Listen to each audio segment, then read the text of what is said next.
মা বলছে আমার ছেলেটা খুবই খারাপ। বউয়ের কথা শুনে ওই একই মা বলছে যে মেয়ের জামাইটাও ভালো না, মেয়ের একটা কথাও শোনে না।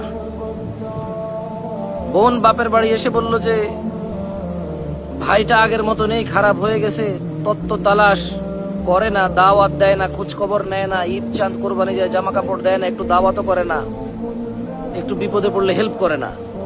আবার ওই বোনটাই বলে আরে জানিস তোর দুলাভাইটা খুবই খারাপ, কাম কাজ করে করবি কি আর, বোনের দাওয়াত দে, বাগিনারে দাওয়াত দে, আজকে বোনের এটু হয়েছে, ভাইয়ের ওটা হয়েছে, সারাদিন তো বোন ভাই করে করে তার জীবন শেষ করে দিল। ভালো পড়েনি জামাইটা, মানে ভালো পড়েনি। অবাক অবাক করা চরিত্র না? মা তার ছেলের জন্য যে চরিত্রকে অপছন্দ করে, ঘৃণা করে, বদদোয়া করে, কিন্তু মা তার মেয়ের জামাইয়ের জন্য এমন চরিত্রের আকাঙ্ক্ষা করে এবং কামনা করে, দোয়া করে।